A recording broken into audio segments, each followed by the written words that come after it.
Forêt cache arbre, de Alice Kudlak, épisode 4, quelque chose de vivant. Je suis rentrée, Charlène. La femme qui s'est arrêtée m'a posé à 1 kilomètre de mon village. C'était chouette. Elle m'a demandé pourquoi j'étais fringuée comme ça. J'ai dit que je trouvais ça plus pratique pour les balades. Je suis épuisée. Contente d'être arrivée. Asra roupille toujours sur le lit. Heureusement que mes parents ne viennent pas dans ma chambre.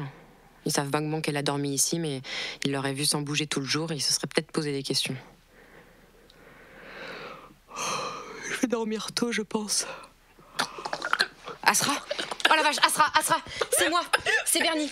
Tu es chez moi, tout va bien, respire, tranquille chérie. Tranquille. Chut, tu es vivante, Asra. Je suis tellement désolée. Chut, doucement chérie, doucement, reste tranquille. Tout va bien aller. J'ai plus la substance. Je sais chérie. Bernie, je viens de rallumer la station, qu'est-ce qui se passe? C'est Asra, elle s'est réveillée. Vraiment, elle va bien, elle m'entend, tu vas bien, Asra? Elle est choquée mais ça a l'air d'aller. Charlène, ça va. Tu veux manger? Boire? Tu veux de l'air frais? Non. D'accord, tu me dis, hein. J'arrive pas à y croire. T'as mal quelque part? J'appelle un médecin? J'ai l'impression de sortir la tête de l'eau après être restée au fond trop longtemps. Vous m'avez trouvé. Bien sûr qu'on t'a trouvé. La nuit même. On n'allait pas te laisser comme ça. Par contre, Asra, plus jamais tu nous fais un plan pareil. Sinon, je m'occupe personnellement de te renvoyer dans le coma, c'est clair? Bernie. Non, je suis très sérieuse. Je suis une sacrée vénarde. Qu'est-ce qui s'est passé? J'y suis retournée. Je l'ai retrouvée. Et j'ai bu dans ses mains. Bordel de merde, de vin Dieu, putain de vacherie. Pourquoi? Bernie, doucement. Non, mais c'est vrai, non? Qu'est-ce qui a bien pu te prendre? Je vais pas pouvoir te l'expliquer comme ça. C'est pas comme ça. Mais c'est comment? On veut t'aider, Asra, on veut vraiment t'aider, mais on peut pas le faire si tu nous repousses tout le temps. Je pense pas qu'on puisse m'aider, mais je suis pas sûre d'avoir besoin d'aide. Pardon? Tu vas te prendre un choc toxique qui te fait péter les plombs de douleur juste en touchant un truc, et une fois que c'est fini, tu cours retrouver la chose qui t'a fait ça pour carrément mettre le truc à l'intérieur de ton corps cette fois. Et ça te paraît... Bernie, laisse-la parler. Ça me paraît rien du tout, bon sang Bernie, c'est pour ça que je veux pas vous le dire. Vous pouvez pas comprendre ce qui s'est passé pour moi, même en étant attentionnée et attentive et tout. C'est pas le problème, c'est plutôt... Dis-le aussi simplement que tu peux. J'ai pas pu m'en empêcher. C'est tout. Un commentaire, Bernie? Non, je t'écoute, d'accord? Je t'écoute. Rien d'autre. J'ai pas pu m'en empêcher. J'avais besoin de le confronter encore. Je pensais que à ça m'obsédait, ça me hantait. Comme un fantôme. Oui, exactement comme un fantôme. C'est peut-être un fantôme. On fait quoi avec les fantômes? On les renvoie d'où ils viennent. Comment on les renvoie chez eux? Ça dépend quel type de fantôme. Mais non, mais de toute façon, on n'est même pas sûr que ce soit un fantôme. Alors quoi? Alors on découvre ce que c'est. Il faut y retourner. Ouais? Non, pas toi. T'es trop faible pour l'instant. Mais je l'ai trouvé les premières fois. Tu peux pas marcher. Tu vas pas ramper jusque-là, Asra. Surtout si tu peux pas t'empêcher de boire ce truc. Moi, je sens pas ça. J'ai jamais touché, donc. C'est moi qui vais y aller. Non. Pourquoi toi? Pourquoi particulièrement pas moi? C'est dangereux. Pas plus que pour vous. Attends, je croyais que t'avais même plus le droit de quitter ta chambre sous peine de lapidation. Ma mère part travailler à Dole quelques jours et Daniel sera au champ dans la journée. Ok, tu feras quoi si tu le trouves? Je sais pas. Mais tu ne sais pas vraiment plus que moi, si, au fond. Certes. Hors de question. Pourquoi? J'ai pas tellement envie non plus que tu te retrouves encore dans la merde à cause de nous. Même si tu le trouves pas vis-à-vis de tes parents. Ce n'est pas parce qu'ils me traitent comme une petite fille irresponsable que vous êtes tenus de faire pareil. Je vais y aller. Vous êtes très intelligentes et courageuses toutes les deux, mais au bout d'un moment, je ne vois pas ce que l'intelligence a à faire là-dedans. Et pour le courage, je me débrouille avec moi-même. Si je décide d'y aller, je peux y aller. Charlène, on pense pas que t'es bête. Ni peureuse. Ni incapable. On pense pas ça. Bon. Oui. Alors, j'y vais. Comment tu vas y aller? En stop? Non. Il y a ce garçon, l'apprenti de mon beau-père. Il a une voiture. Il m'emmenait parfois à mes cours de solfège. Non. Quoi? Non, j'aime pas ce mec. Il fait boire ses copines jusqu'à ce qu'elles s'écroulent, il est brutal. J'aime pas ce mec. Tu vas pas dans la forêt toute seule avec ce type. Mais il fera rien, je le connais. Ok, d'accord, il est un peu couillon, mais il ne fera rien. J'aime pas ça. C'est moi qui décide. Tu pourrais diffuser pour qu'on puisse te suivre en cas de pépin. Et si tu trouves le truc, ça te rassurerait, Asra? Bon, je sais pas, là, pour l'instant, elle fait la gueule. Oui, bon, mais- d'accord, c'est bon. T'es une grande fille, personnage. Tu fais ce que tu veux. Ouais, voilà. T'es grande et on a confiance en toi. Ah, mais en Charlène, j'ai confiance, hein, c'est pas le problème. C'est bon, merci, ça va aller. Je fais ça, ok?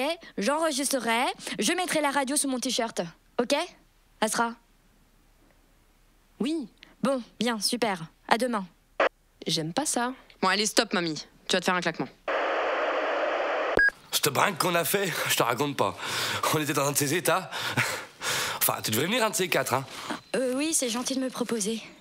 Enfin, tu fais comme tu veux, hein. Les gars, on est cons des fois, nous. Les filles, elles aiment pas. Elles se vexent. Ah, oui. Il y a le Baptiste, là. Il t'aime bien, je crois. Hein? Je le connais pas. Ouais, enfin, de loin, quoi. Même bien de loin? T'es marrante, toi. Charlène, Oui. on fait quoi, là? Pourquoi je t'ai emmené ici? Tu veux toujours pas me dire? Je cherche quelque chose. Tu peux m'attendre à la voiture si tu préfères. Ou partir. Je peux me débrouiller si t'as pas envie. Non. Déjà, si Daniel, il apprend que j'ai sorti sa gamine, ça va pas être bien beau. Alors, si en plus je la laisse au milieu de la forêt, j'aime mieux pas imaginer. Non, ça va, j'aime bien. Hein. Mais t'aurais meilleur temps de me dire ce qu'on fait là. Hein. On trouverait plus facilement.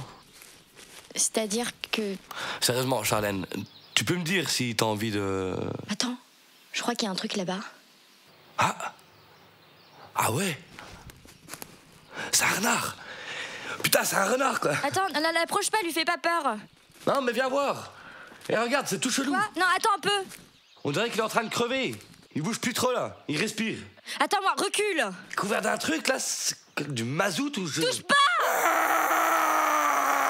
Recule, ça va? Putain, il m'a mordu, ce saloperie. Va Dieu. Saloperie, va Dieu. Mais qu'est-ce que tu fais là? Arrête. Cette saloperie m'a mordu. Il t'a rien fait, il t'a pas mordu du tout, arrête, laisse-le. Crève. Charlène. Laisse-moi. Charlène, reviens, ça y est. Laisse-moi. Elle est morte, la bête. Charlène. Charlène? Charlène, où es-tu? Il est devenu fou. Charlène, arrête de courir. Non. Tu t'es fait mal, t'es tombée? Oui, non, ça va, je me suis pas fait mal. Tu vois où tu es ou pas? Non. Mince, je suis partie loin. Il m'a foutu la trouille. En tout cas, elle est plus à portée de vue déjà. Bon, reste où tu es. Je file chez mon grand-père et on vient te chercher, d'accord? Donne des nouvelles. Je vais trouver ton signal. Je te retrouverai. Asra, Elle dort, elle récupère, t'inquiète. J'arrive. Bernie, ça fait un moment que... Il commence à faire sombre. J'ai bougé. J'ai cherché les... Je sais pas. Des signes. Mais c'est toujours un arbre, après un arbre, après un arbre, et... La nuit tombe. Bon, mais j'avance, je continue. Qu'est-ce que tu veux que je fasse d'autre? Il fait tout à fait noir maintenant, et j'entends des bruits. Je sais que je suis censée partir d'ici. J'ai des frissons dans tout le dos, des sueurs froides. Mais pour être honnête, je suis pas sûre que ce soit la route que je cherche. J'entends des bruits, des grognements, des sabots. Les oiseaux se sont tus. On entend chaque mouvement entre les arbres. Je n'étais jamais allée dans une forêt la nuit toute seule. J'ai le cœur qui va dans tous les sens et je n'ai rien pour me calmer. Je me sens alerte, consciente. Éveillée, c'est probablement l'adrénaline. En fait, j'ai suivi les bruits. Je n'ai pas de lampe de poche, je ne vois presque rien. En fait, je n'ai pas cherché la route. J'espère que vous ne m'en voudrez pas, hein, Bernie, Asra. Mais quitte à être dans un état pareil, j'en veux pour ma sueur. Donc je suis les bruits. Et je sens que je m'approche. Je suis le fil et je ne trébuche pas. J'avance droit, je le tiens, je ne me trompe pas de chemin. J'écoute. Je suis là où je dois être. L'odeur de la forêt est si forte. On ne sent rien depuis la fenêtre de sa chambre. J'ai la tête qui tourne un peu. J'ai l'impression de sentir l'oxygène qui sort du sol et qui explose au bout de mes doigts. De toute ma vie, je n'ai jamais autant senti mon corps comme quelque chose de réel, comme quelque chose de vivant. Je comprends qu'il est fait pour marcher avec les vivants la nuit. Je crois que je me rapproche. Je crois que je pourrais mourir ici. Le temps est terminé. Quand on cherche quelque chose et qu'on est perdu. Mon téléphone n'a plus de batterie. Je ne sais pas depuis combien de temps je suis là et je me sens tellement entière, à vif, que j'ai l'impression que ça durera pour l'éternité. Ou que je finirai comme cela. Je vois des formes qui bougent. Je m'approche. Je m'approche. C'est ici. J'approche d'une clairière. C'est ici. Je m'approche de ce que je cherche. C'est sur le point de se produire. Je le vois. Je le vois. C'est réel. C'est réel. Il est devant moi. Il existe. J'existe. Et nous existons ensemble sur cette terre. C'est réel. C'est réel.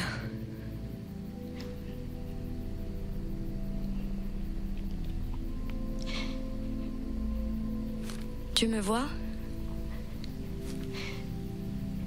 Tu me sens? Tu sais que j'existe, n'est-ce pas? Je te reconnais. Tu veux me faire boire aussi? C'est ce que tu veux? Pourquoi? Je ne veux pas, j'ai peur. Pourquoi? Qu'est-ce que tu me fais? Pourquoi j'ai envie? Je ne peux pas t'échapper, n'est-ce pas? C'est toi et moi dans cette forêt. Pourquoi? Pourquoi es-tu là? Qu'est-ce que tu fais? Qu'est-ce que tu es? Je n'avancerai pas plus. J'ai trop peur. Dis-moi d'abord pourquoi. Arrête de me faire peur. Arrête de me tendre les mains. Arrête. Quoi que tu sois en train de faire, je n'avancerai pas d'un millimètre si tu continues. J'ai trop peur et j'ai trop envie de t'approcher pour pouvoir le faire. Pourquoi tu me fais ça? Ma radio. C'est toi qui fais ça? Je ne comprends pas. Je ne comprends pas. Je veux comprendre. Je suis désolée, je ne comprends pas. Charlène, si tu m'entends, je suis là. Je t'en supplie, pars, j'arrive vers toi. Cours en direction de la lune et ne te retourne surtout pas. Bernie? Charlène, cours! Je te vois! Il est là-bas, il est sous les arbres, il faut... Oui, c'est en train de te faire la même chose qu'à Asra. Tu as bu ou pas? Non. Ne te retourne pas, viens vers moi. Mais... Viens! Je te tiens. Bernie... T'es en sécurité, il ne t'aura pas. Je te tiens. Oh, t'es vivante. Bernie, il existe. Qu'est-ce qu'on fait? Elle tremble de tout son corps. Je crois avant tout qu'il faut la mettre à l'abri. Roger. Roger. Nous avons parlé pendant le trajet. J'ai parlé. Bernie écoutait ce que je disais avec attention. À l'avant du camion, son grand-père se taisait. J'ai avoué que j'avais eu envie de boire la substance.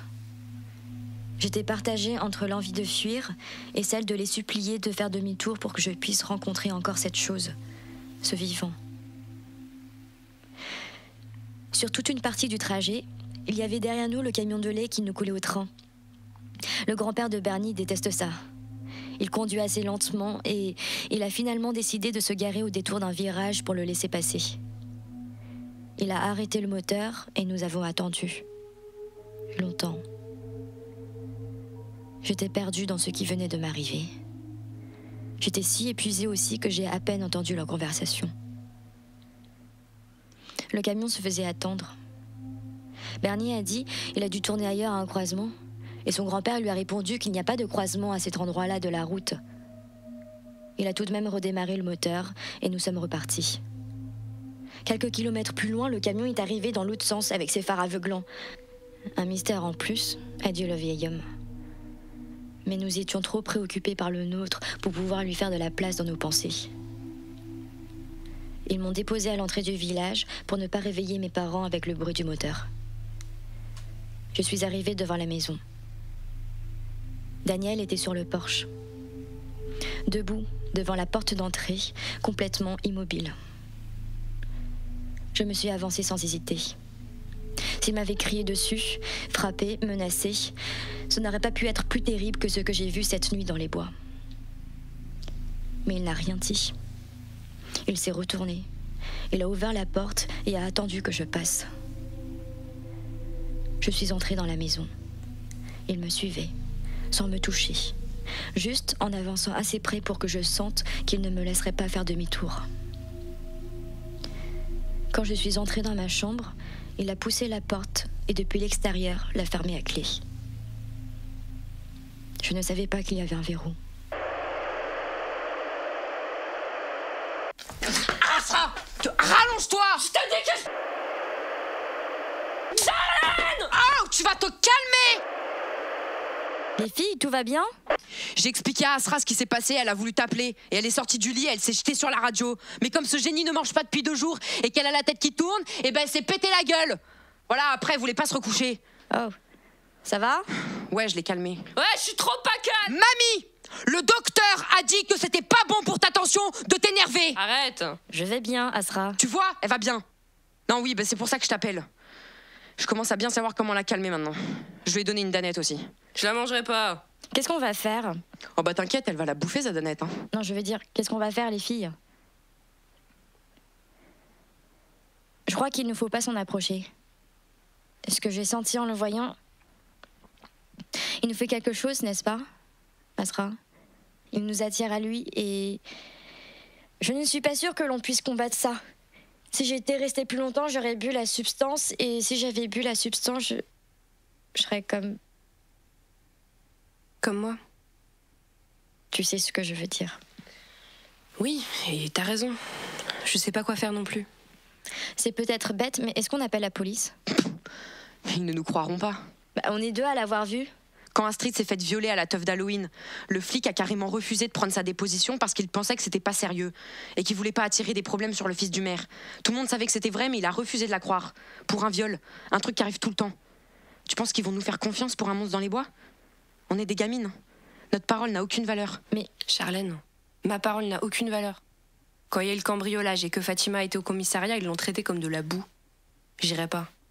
On est seuls, Charlène. Mais alors, qu'est-ce qu'on fait? Et ton grand-père, Bernie? J'ai pas particulièrement plus envie de le mettre en danger que nous.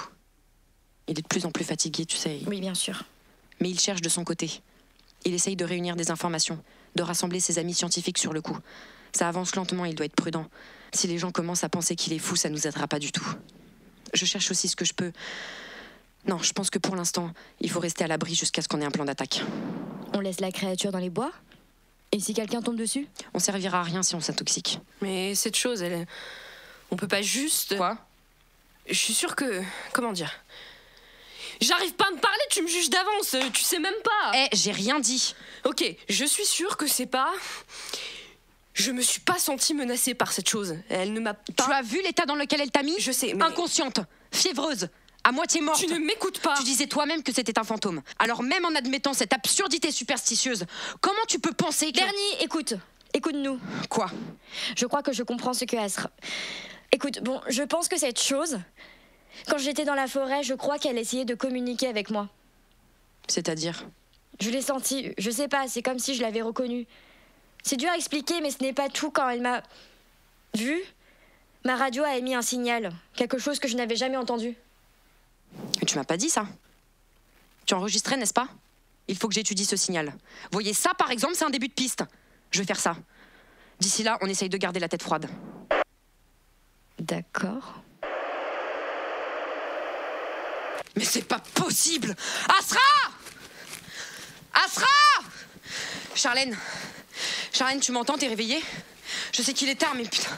Asra! Qu'est-ce qu'il se passe? Qu'est-ce que c'est? Mais c'est Asra, cette conne! C'est Asra, elle est sortie par la fenêtre de ma chambre. Elle court vers la forêt, là. Asra! Elle va pas méga vite, mais elle a grave de l'avance. Je me suis pas rendu compte tout de suite qu'elle filait, putain. Asra! Je peux pas venir t'aider, Daniel a à nouveau fermé à clé la porte de ma chambre. Quoi? Non mais c'est de l'abus! Attends, un problème à la fois. Il t'a enfermé dans ta chambre? Attends. Asra! Putain. Merde. Bon, je te laisse. Je te tiens au courant, je t'abandonne pas, chat. Je reviens avec cette andouille sur l'épaule comme un sac à patates. Je reviens.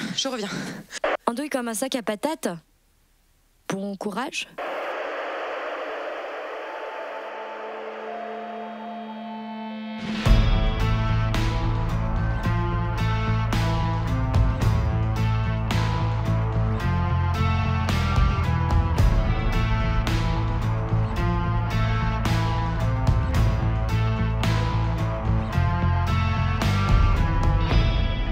Forêt, cache, arbre.